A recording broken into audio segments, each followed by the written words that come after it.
Across Asia, demand for transport infrastructure is rising as rapidly as the economies it supports.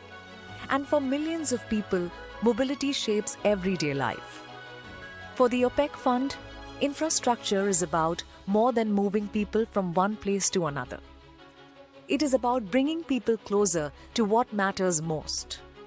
That is why the OPEC Fund has committed $5.4 billion to transport infrastructure since 1976.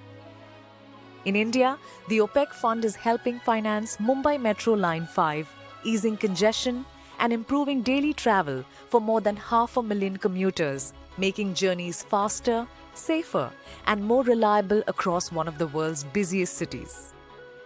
It's more convenient to travel by metro rather than on roads. It's more safer also.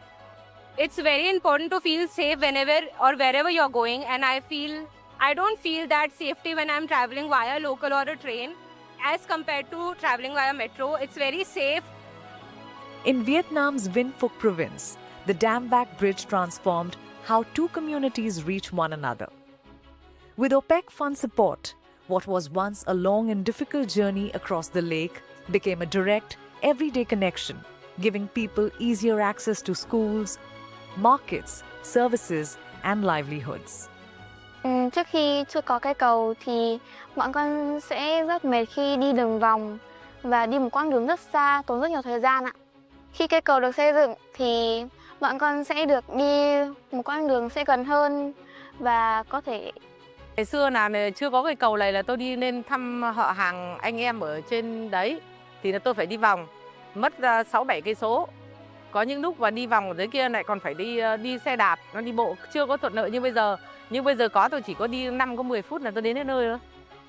Across Asia, infrastructure is helping shorten distances, open new pathways, and bring regions closer together. Because the true value of infrastructure is not measured only in roads, railways, or bridges.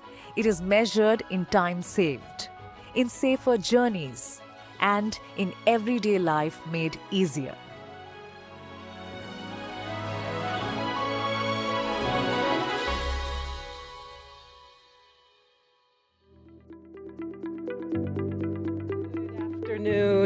Excellencies, ladies and gentlemen, and a very warm welcome to parallel session number 4 on financing next generation infrastructure. I'm Melinda Crane. I am an independent journalist with a background in political economy, law, and development, and it's a great honor to accompany you today as moderator. And may I just say, it's an especial pleasure to be here in this room because it's the coolest one in the Hofburg.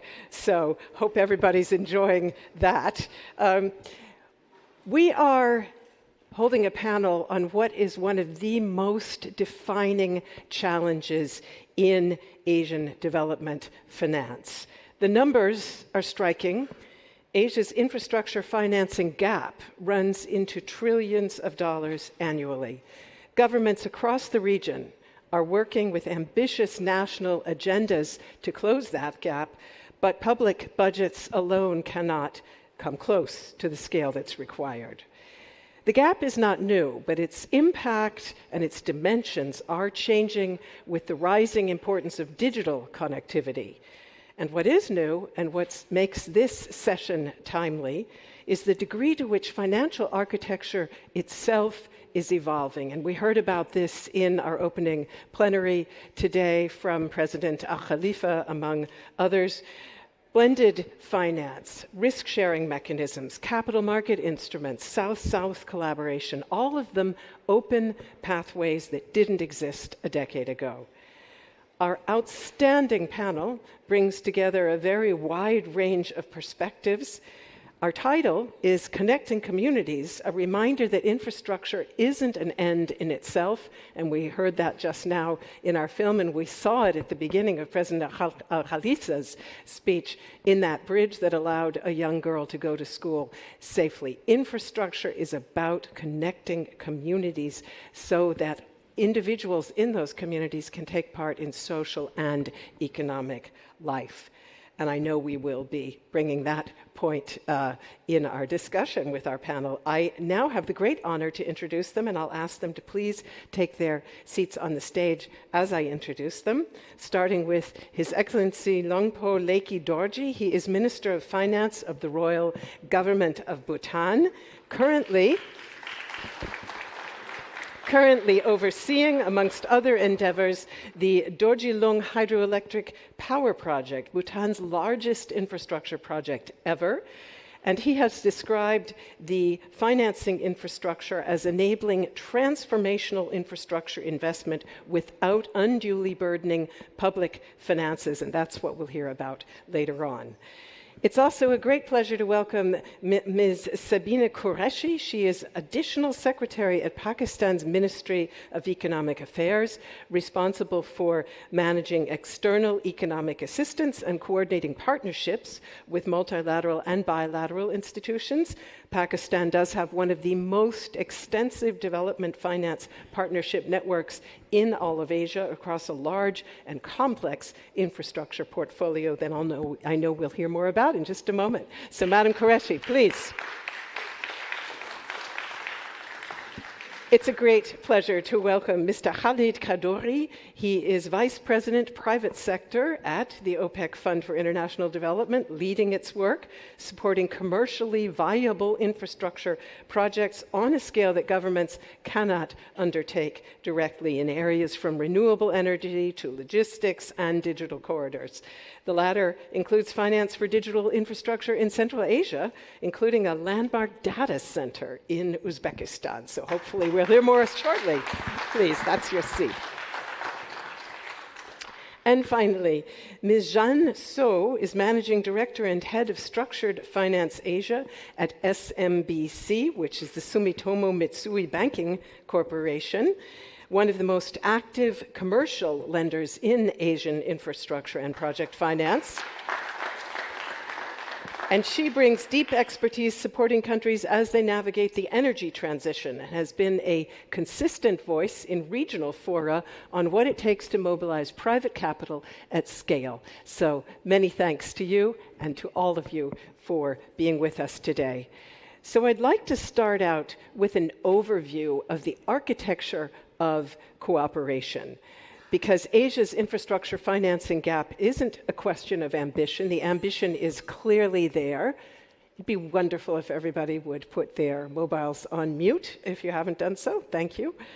It's also a question, of course, of structures and mechanics. Who does what, with what instruments, and in what combination?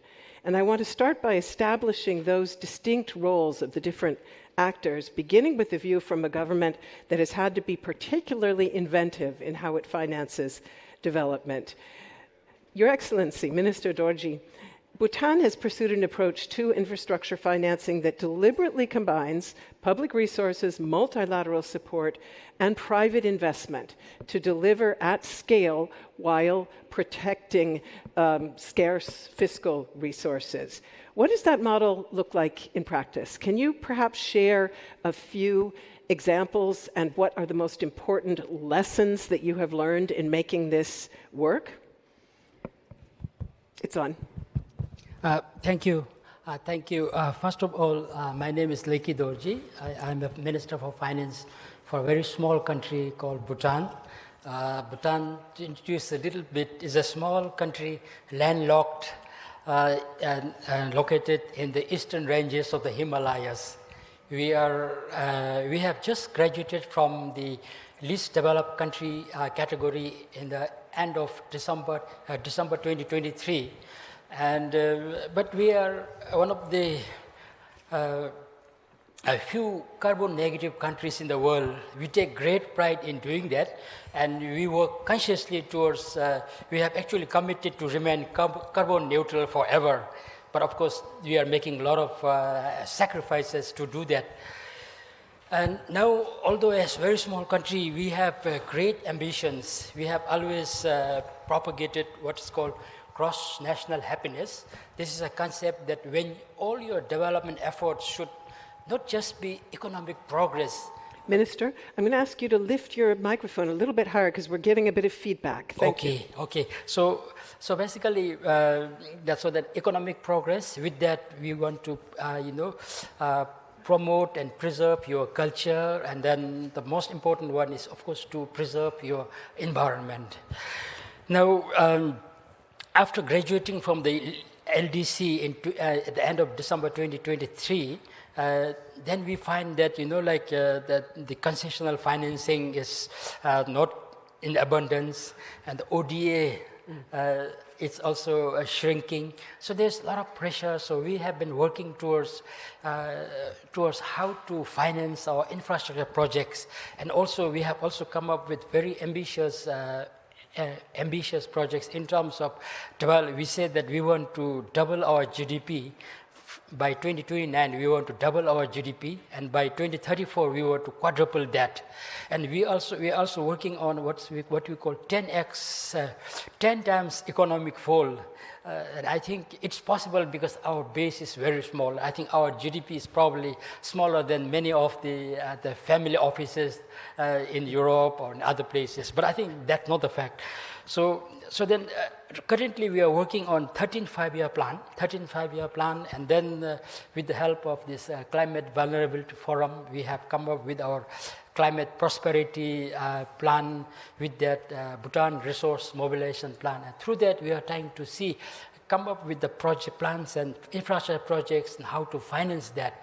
And of course, Bhutan, we don't have much choices in terms of our economy. So hydropower, developing hydropower is one of our very important, besides the tourism, hydropower is very important for us. So hydropower development has been key to developing our infrastructure.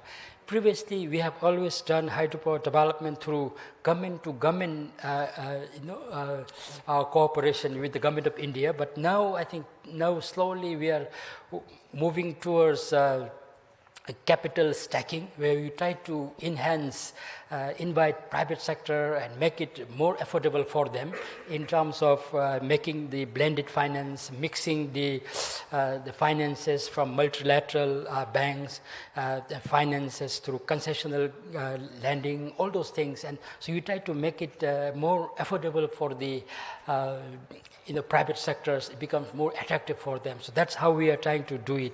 But of course, it's easier said than done, because we need to de-risk, because those big companies, they will not feel comfortable if you have to, not make it very affordable. So basically, we do it through public resources and through external grant, through multilateral support, through the banks. We work closely with the World Bank, through the IFC, and IBRD, through IDA, and through MIGA. And of course, we have recently started working with OPEC fund, OPEC fund for the hydropower. But all our debts had always been focused on those projects which are viable. We don't take loans for our recurrent budgets, or for things that are not bringing the viable investment and debt financing. So basically, and then other one is now private investment, and to facilitate private investment, we have Fiscal Incentives Act. We are trying to do that. And then lastly, of course, we have recently have this renewable energy taxation waiver, so that for the actual inputs to building this infrastructure, we give tax incentives. Thank you. Thank you, and we'll come back to a number of those points and instruments a little bit later on. Let's go now from the small, landlocked kingdom of Bhutan to one of Asia's largest and most complex economies, a very different scale, but a shared constraint in terms of public resources. Additional Secretary, Pakistan is pursuing a very ambitious infrastructure agenda that far exceeds what any single partner could manage and finance on its own. Tell us a little bit about how you build the right financing mix, again, that architecture, and what is the government doing to attract both development finance and private sector engagement? It's on. Thank you. Okay, thank you very much. A very good afternoon and assalamu alaikum to all the delegates. Thank you very much for giving this opportunity. And I would like to congratulate from this forum to the OPEC Fund for its 50th anniversary. Coming back to the question, I think, as you know, Pakistan is one of the most populous countries, not only in Asia, but around the world. And it is also one of the most climate vulnerable countries. So the development needs are huge and the resources are scarce. So in that very perspective, our country also relies on external economic assistance to fulfill its needs for its ever-growing population. The geographic location that Pakistan enjoys, it's not only meeting the needs of its country, but also across the region to assist and help the landlocked countries to provide access to ports, through highways, through ports. So that puts an additional requirement for financing and looking for avenues. Moreover, there is, due to the official development assistance, there's a trend that it is declining. So we have to look for innovative solutions rather than relying only on development assistance from our development partners, which have been very helpful, be it the multilateral banks, the Islamic Development Bank, the Asian Development Bank, World Bank, OPEC Fund, and other entities. So we have to look for other avenues, and the government has made a financing strategy in which we mobilize financing through raising the bonds, through equity, through public-private partnership, and again through and accessing the funds through even through the climate funds, different avenues. This connectivity in the infrastructure is very important, and it's a priority for the government. So it's a huge investment. It not only is essential for building roads and ports, but also for productivity, resilience, export-led growth, trade, energy security, digital access, and regional integration. So, like I said, that we look at different avenues, infrastructure investments, and we look at this blend. Unfortunately, the window for concessional lending for developing countries is very small. Most of the time, the loans are on very hard terms and conditions, the lending. Concessional lending window is small.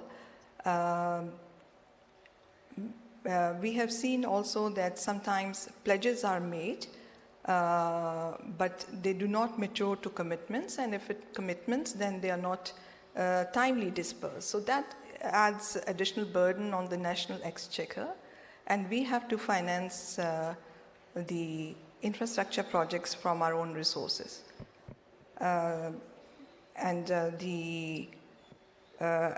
This is the reason that the diversification and having a blended financing, concessional lending, going for private sector, public-private partnership, investments.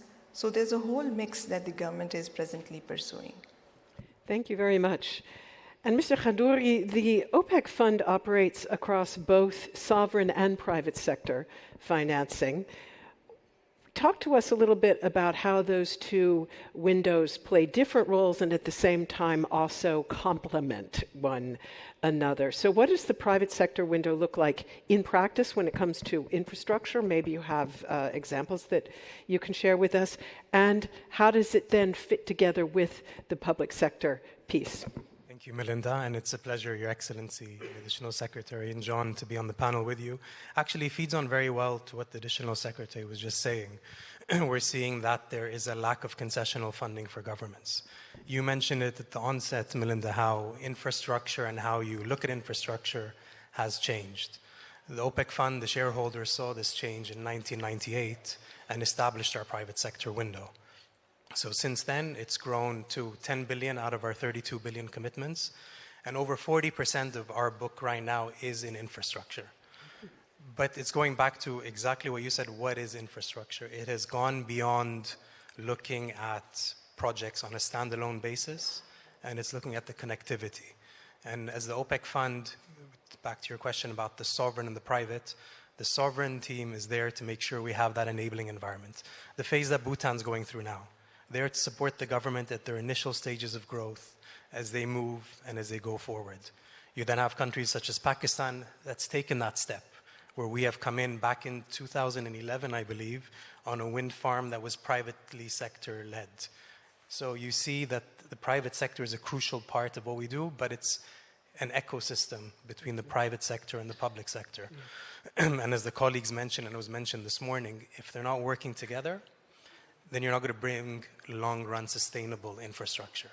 Because you've seen it many times, you have piecemeal infrastructure that's maybe created, but might be stranded. So as the OPEC fund, we have this holistic view coming in to help our partners to take it from A to Z and the complementarity between private and public. To give you some examples, for example, in Bangladesh, we've done over 1.3 gigawatts in the private sector in the energy space. Or more recently, we financed the first utility wind farm in Azerbaijan.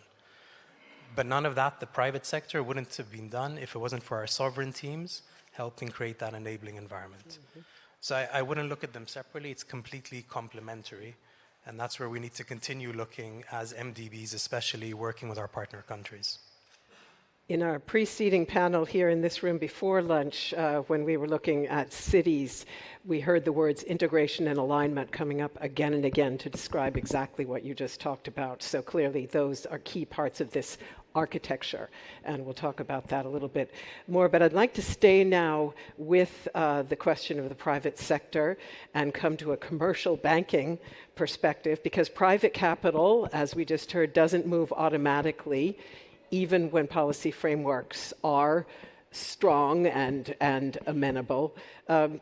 Ms. So, mobilizing private capital for infrastructure does remain a tough challenge in development finance. So from your experience working across the region, what conditions have made the biggest difference when private investment has moved?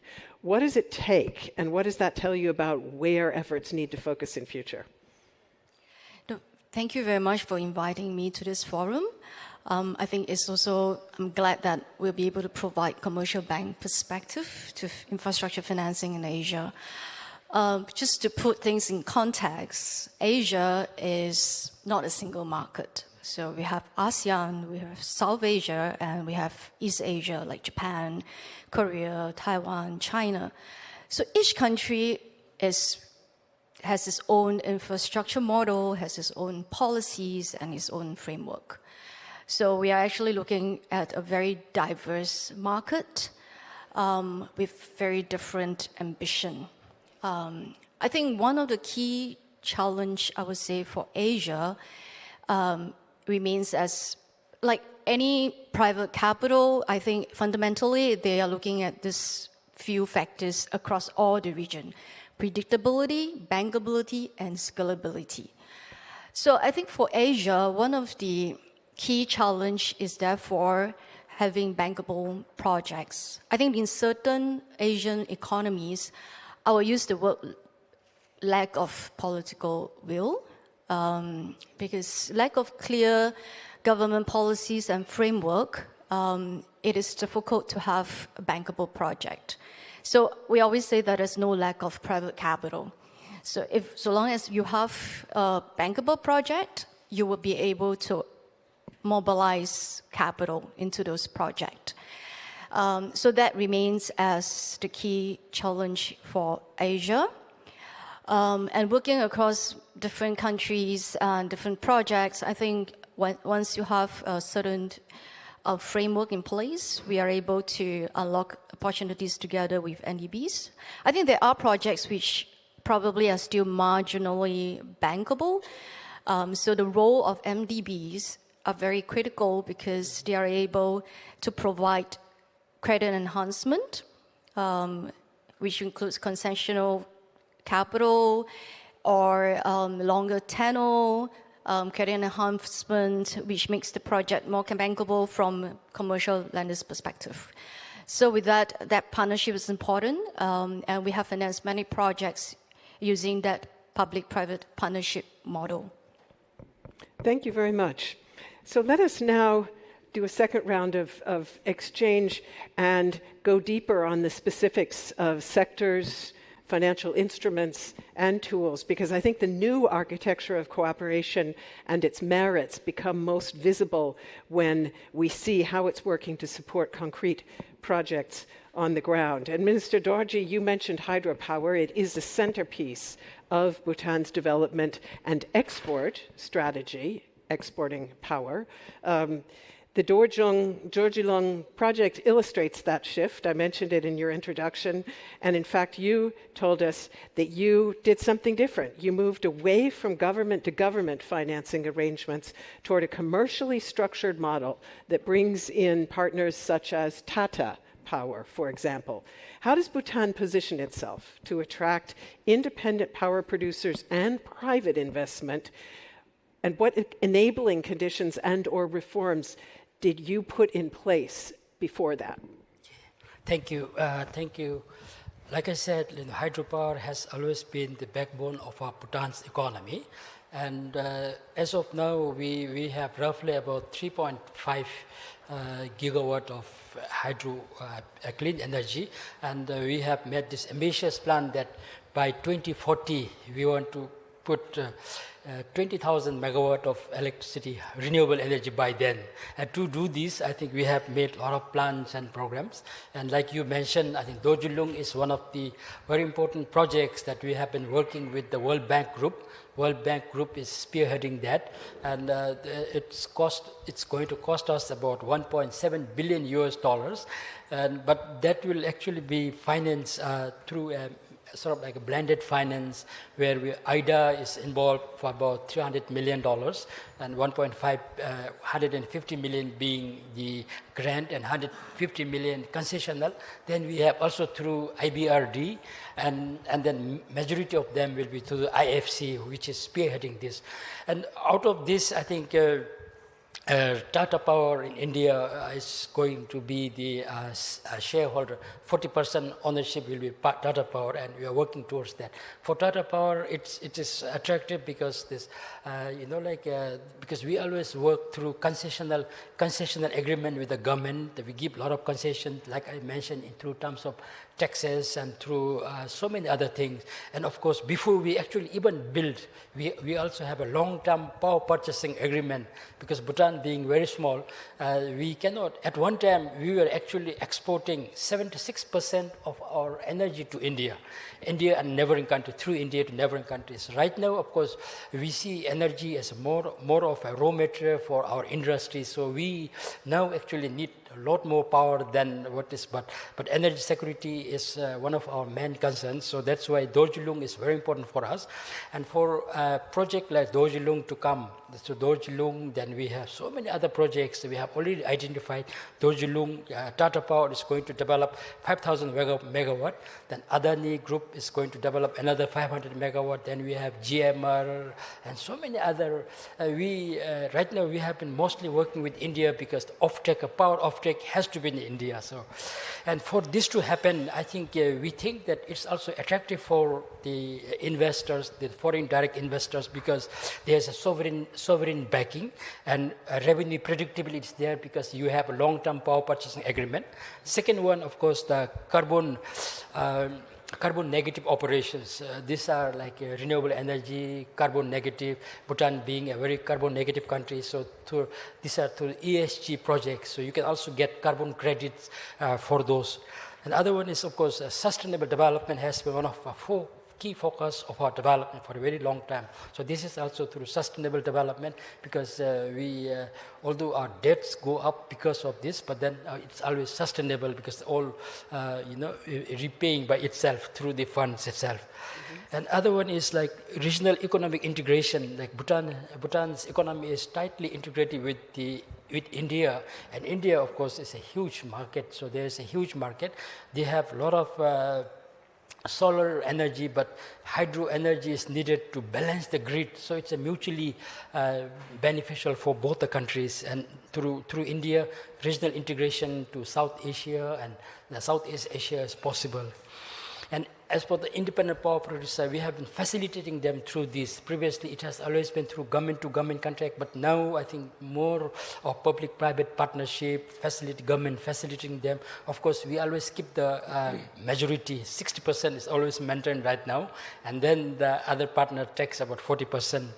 And the Ministry of Finance, the Royal Government of Bhutan, facilitates this through taxes and concession agreements and facilitating them through so many other ways. Mm-hmm. So this is how we have been approaching this stacking of capital. Thank you very much. And I think in terms of the enabling framework, you hit on a number of factors that essentially add up to predictability and reliability. And interestingly enough, decarbonization policies that stay in place are clearly part of that. And you're telling us, I think, as well, and we heard this a bit from Mia Motley this morning, that sustainable development programs that are credible and that show that, in fact, human capital, as a term I'm a little ambivalent about, but that human development is at the center of the government strategy, are now beginning to be seen as part of that reliability and predictability framework. So thank you very much for that. Let me go to Additional Secretary Qureshi once again. You have major infrastructure projects across a number of different sectors. Just to name two, hydropower as well at the Mohman Dam and the Hyderabad Sukur motorway, both currently underway, and very complex projects, big complex projects. What does it take to structure projects of that kind of complexity? That was another word that came up several times in the opening plenary today. And how is Pakistan working with development partners to get such projects across the line? Thank you. Both Mohman Dam project and Sakar Hyderabad motorway, which is commonly known as M6 project, both are being co-financed by the OPEC fund. These projects are very important.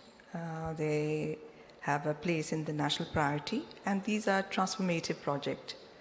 Just to mention the M6 project, it is basically the connectivity project which completes the missing link between the north and south corridor. From the city Peshawar, which is borders Afghanistan, to Karachi, which is adjacent to the Arabian Sea.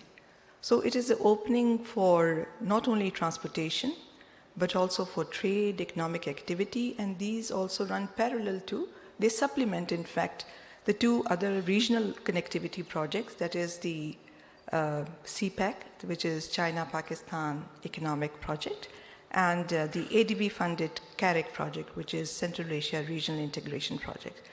So in that way, since this is a supplement to that, and the missing link was there for long. Yes, it was complex to look for financing, but I think that with the support of our partner, the OPEC fund, we have been able to initiate the process, and it will be signed soon, and it will be ready for its implementation, connecting both the north-south corridor within Pakistan. Thank you.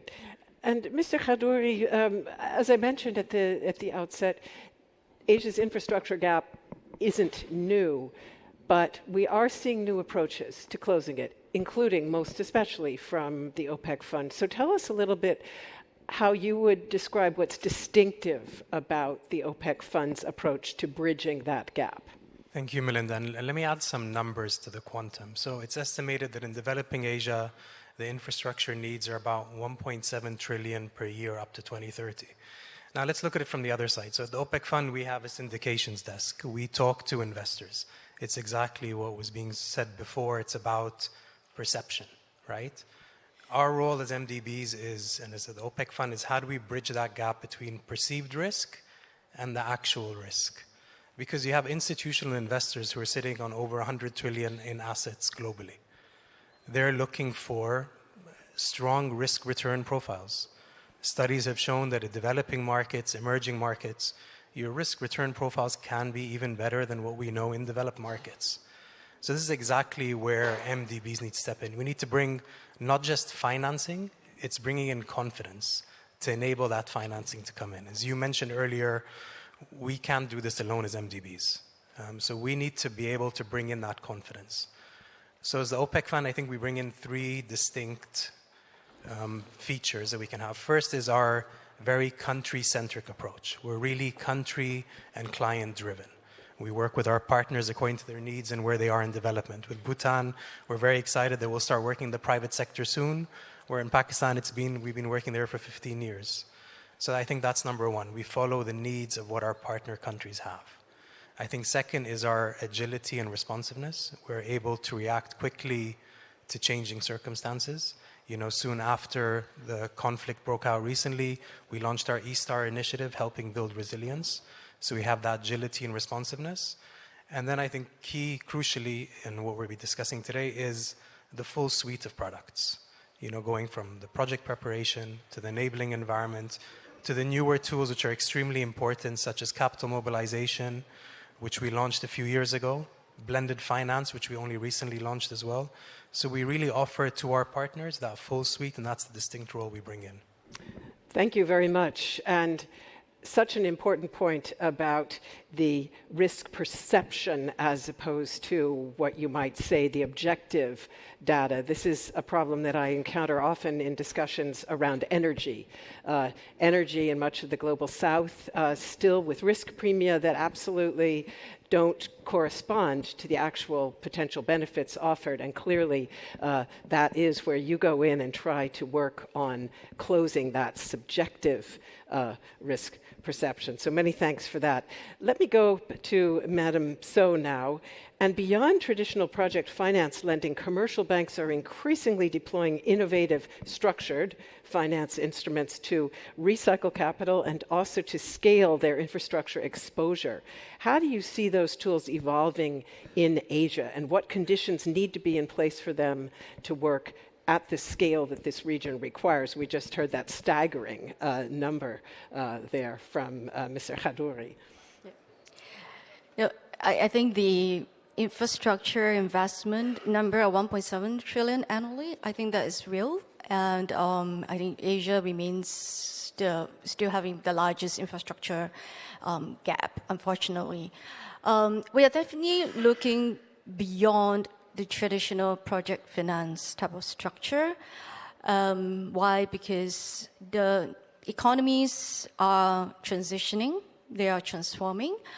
We are pivoting away from fossil fuel to green energy. So in the past, we will look at fossil fuel financing.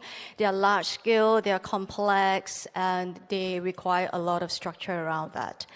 But what we are seeing now in the Asia economies is a lot of green energy development. You have your solar, your wind, your battery. And they are actually much smaller in size. I mean, you are looking at 100 megawatt, 200 megawatt of onshore solar, onshore wind project. So many times, if you finance it on a deal-by-deal basis, they may not be the most efficient. So we have to look at more innovative type of financing. So in the recent years, to address this efficiency, economy of scale, we have definitely looked at more innovative sort of financing, like platform financing or portfolio financing, where we sort of bundle many of these small projects together and finance them.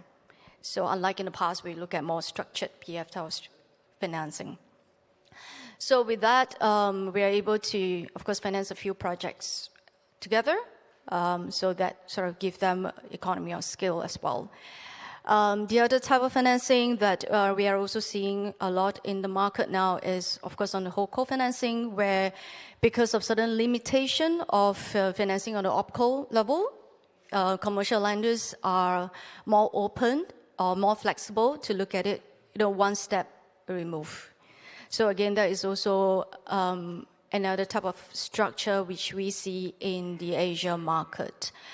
And just to address not on the project level, but also supporting the smaller economies or smaller companies to promote green energy or promote social value creation. We have also been using a lot of blended finance. So we have been working with many of the local banks, like in Vietnam and Cambodia, where we mobilize a blended finance structure. So we co-finance with MDBs to the local banks, where the local banks will then be able to on-lend to the smaller industries and like women-led businesses or green industries. Because the size of the loan is small, it's not possible for commercial bank or MDBs to do it by themselves. So we utilize this, what we call the two-step loan or blended finance structure, to reach to a bigger group of companies that requires the financing. So these are the few trends that we see in the market in Asia. And very interesting trends indeed, and some of them even 5-10 years ago inconceivable. So real change there. Let's now talk a little bit more about partnerships, because as important as some of these tools are and how well designed they are, they only work if the institutional relationships around them are effective enablers. So, Your Excellency, Bhutan has deepened partnerships with development finance institutions, including the OPEC Fund, as we heard, to finance critical infrastructure. Simultaneously, you are embarking on a project that I found very intriguing. It's the Galephu Mindfulness City. What does an effective partnership look like from a small country's perspective, and what would you ask of the international development community to better support nations like Bhutan in accessing the finance that they need for transformative priorities like Galephu? Thank you. Thank you. This Galephu Mindfulness City, what you mentioned, is something that I personally cannot fathom, because this is like, if you look at how Dubai or how Singapore transformed from a country from third world to the first world in over a very short time. I think it's because they had the leaders who was able to, think big. And I think that Galephu Mindfulness City is a vision of our King, His Majesty King Jigme. And this is a special administrative region, not just building a new city, but a special administrative region where you will have a separate executive, legislation, and judiciary, separate from rest of Bhutan. And we have what we call diamond strategy. You start with one country, two system, to one country, one system at a later stage. That's the final goal. And then this Galephu Mindfulness City, this city actually borders the state of Assam in India, and this will, we envisage that this will become a gateway to some 2 billion people, 2 billion market in the region. And the business environment and the laws have been taken from that had worked in Singapore, that has worked in Dubai. So it's common law from Singapore and the market regulations from Dubai. And for that to happen, I think my understanding is that I think when we work with the multilateral development banks or our partners, I understand that they have to understand our context. What worked in Singapore or what worked in other countries may not work in Bhutan. So I would request that you understand our context. Second one, of course, is flexibility and tailored solutions. The one size fits all doesn't work for the banking. So I think you have to see, that understand the culture, how it works. I think is very important. Flexibility and tailored solution. So we recommend you offer flexible and responsive capital because moving away from the rigid financing structure, I think it's very important. I think, of course, I know she's smiling because that's how banks are doing now, you know. The most even commercial banks, the MDBs are doing just that. And we prioritize partnerships over projects. Sometimes these projects, I think, important to prioritize or partnerships, to coordinate and harmonize funding, because sometimes if you just look at one portion, your portion, and then others, if you don't see it as a together, you know, that it fails. So we would request that you coordinate and harmonize the funding. See that as a big project. You don't see as a, when you look at this palace, you don't look at just the stones there, or you see the palace itself. That I think is very important, I think. And of course, the reduced cost and mispriced risk. Sometimes rehabilitating high risk is assessed for developing countries to ensure it's not mispriced. That I think is very important. Sometimes you think that there's too much risk, so then mispriced, the cost becomes quite higher, and then they are not able to. So you're basically doing something that may not work from the very beginning. So I think costing has to be affordable. And strengthen local intermediaries. Sometimes you work with some experts from outside, but without involving the local intermediaries. I think that will also be very important, I think, to work with the local intermediaries. And focus, of course, on human security needs. Explicitly integrate human security, you know, like water, health, education, value addition. This, I think, is very important. Sometimes just going for just that money alone, I think we have to put some human element in the partnership. Expand the fiscal space of the governments, because like you know, in Bhutan's case, sometimes our fiscal, there's not much fiscal space. So that's why we go through external commercial borrowings to expand to blended finance. So I think we would request the MDBs and banks to work through the fiscal space. And last, we are also looking at concessional financing. Concessionality not assessed only by the volume, but by the quality and affordability terms. The tenor, enhanced tenor, this helps. So I think along those lines, I would request our MDBs and partners so that it becomes win-win for both the developing country and the MDBs. Thank you very much. So I'm hearing, again, you didn't say the word, but I'm hearing a lot between the lines about alignment. Alignment with national priorities, alignment with local communities' needs, and also that holistic view, which, in fact, Bhutan is known for in so many ways in the mindfulness context. Let me go to Madam Qureshi now. And Pakistan has worked with virtually every major multilateral development bank in Asia, including, of course, as we mentioned, the OPEC fund, across a large and very complex portfolio. So what has that experience taught you about how MDBs could join forces with one another, perhaps even more effectively than they are currently doing? And where do you see the greatest opportunity to deepen those partnerships for greater impact? This was, again, a point that came up in the opening plenary today. I'd be very curious to get your perspective. Okay, thank you again. I would strongly endorse the viewpoint of His Excellency that the relationship should be that of a partnership with the development partners. There are a number of development partners, both bilaterals and multilaterals, which are functioning in Pakistan, including the OPEC fund. There are some challenges associated with their operations and working. Number one is related to alignment, the alignment with the national policies, the national economic plan. Secondly, the duplicity, as the development partners are working in a similar sector. So rather than having a comparative strength in each sector and taking the lead, so that has been a challenge. Then the predictability of assistance. Usually the framework agreements with these multilateral partners have been short-termed.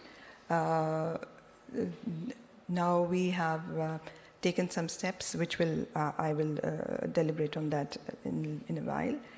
And then there has been another challenge that relates to the when there is a demand for any assistance during a climate hit scenario. The assistance that is provided is, though concessional, but often repurposed from another ongoing project. So these have been some of the challenges that we have been facing, and over the past 1 year, we have been working with our development partners, and the first and foremost that we have now in a stage where we are entering into long-term country partnership strategy. With the World Bank, initially it was for 3 years. Now we have a 10-year country partnership strategy. Again, with ADB, we have a 5-year. And with the Islamic Development Bank, again, we have entered into a country partnership strategy. So we are progressing slowly with all development partners and the multi-development banks. In that very way, it assures the sectors that they are going to operate in, the predictability of the envelope that is going to be allocated to Pakistan. And then we also have worked on, in the past few years, on projects where we have encouraged the development partners having different comparative edge in different sectoral areas to come and either go for co-financing or parallel financing. So some of the development partners, like there's one project, ML1, it's a railway line project, and it's a top priority for the government presently. In that, we have engaged the Asian Development Bank, the AIIB, and the EIB, and other multilaterals are also joining. So that will be a combination of both co-financing and parallel financing. So these are some of the areas that we have worked to meet these challenges, and we are now hoping that this will address the challenges soon. Thank you very much. And I'm going to ask Khadouri, when you wish, to pick up on some of those points in the context of an answer to my final question to you.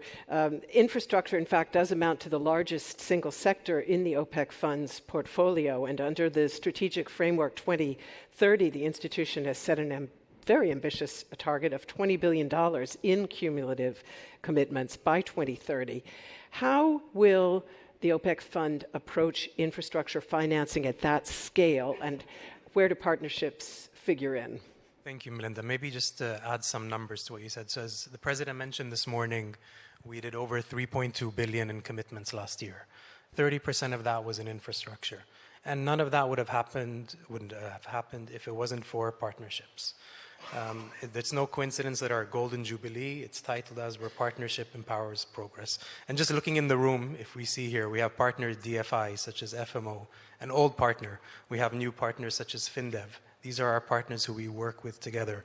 We have commercial banks from Armenia to Central Africa to Kosovo who we work with to work with SMEs or to work with infrastructure. If it wasn't for these partnerships, these people who are in the hottest room in the building right now, but here for our 50th anniversary, we wouldn't be here today on that side. Quantifying the scale of that, if you look at the Arab Coordination Group, where we had the meeting of the heads of institutions yesterday, the Arab Coordination Group put together $26 billion in commitments last year. That's one of the top 3 financings groups in the world, across 735 countries. In Pakistan, as OPEC fund, we've done over 1.5 billion from sovereign to trade, and we've just launched our sovereign trade window to private sector. But this is all about partnering with the ACG, partnering with the country, partnering with the private sector. So for us, it has always been and will continue to be part of our DNA. And it's the only way, if we're going to achieve the huge numbers we were talking about before, that we're actually going to get there. So for us at the OPEC Fund, the way we approach partnerships, it's strategic. It's long-term partnerships. It's partnerships at every stage of, I'm not going to call it project cycles anymore. We're beyond calling it project cycles. It's in the infrastructure ecosystem. That's who we want to be and where we are. Right. Thank you very much. Last word to the commercial banker on the panel who sees more directly, perhaps than anybody, where private capital actually goes and where it doesn't. So we've heard from governments, we've heard from development institutions about what they're doing to help close this infrastructure gap. as somebody who works at the sharp end of where those private investment decisions are made, is the ecosystem that Mr. Khadouri just referred to, is it moving fast enough, and what needs to change most urgently to mobilize additional private sector resources? Well, to be honest, I think we are definitely moving in the right direction. I wouldn't say that there's no progress made. There is a lot of progress made. Like, take for example, in India, many years back, they have decided a very ambitious plan to build out renewable energy. And they have set very clear framework, tariff mechanism, and credible offtake. And they can take that to scale. So I think ecosystem is also, at this point in time, fairly bespoke to the country. I think we mentioned earlier that Asia is still fairly sort of fragmented. Each country is different. So I think the ecosystem is also very much bespoke to each country. To unlock more infrastructure investment as well as private capital, I think back to the original point, the fundamentals is that the project needs to be bankable as well as scalable. So I think it is very important that the government, the MDBs, together with the commercial banks together, we need to unlock that. So we need quite clear risk allocation to make that happen. I think in some economies in Asia, it is already happening. In some economies in other parts of Asia, I think there's still some work to be done. But overall, I think we are making good progress, and the partnership, the collaboration is very important. Thank you very much to all of you. I'm afraid that's all we have time for. We have just 1 minute on the clock, so I will attempt the very briefest of summaries to tie together the strands of what we've heard. We've heard from governments that have been doing the hard work of designing investment-ready projects and putting into place policy frameworks that are truly enabling for different types of financial instruments and financing partners. We've heard the OPEC fund detailing what can be achieved by an institution that's deploying capital across the full development continuum, from project preparation all the way through to co-investment, with partnerships that are covering, I think, nearly 80% of your operations, if I'm not wrong. We've heard about hydropower structured to mobilize a very large share of private capital for every dollar of sovereign exposure. And we've learned that innovative tools, sound architecture, and engaged partnerships are mobilizing private sector capital in ways and at a scale that would have been unimaginable not too long ago. So Asia's infrastructure gap persists, but clearly all of you are building bridges in the literal, but especially in the figurative sense, that do reduce the size of that gap and that forge new connections between communities that very badly need them in a dramatically changing environment. Thank you very much for the work that you're doing and for your contributions to this panel. And dear guests, the forum now continues right away in plenary with a closing session on transforming development, digital innovation, and partnerships for impact. I wish everyone safe homeward journeys, and I hope that our paths will cross again soon. Thanks for your attention.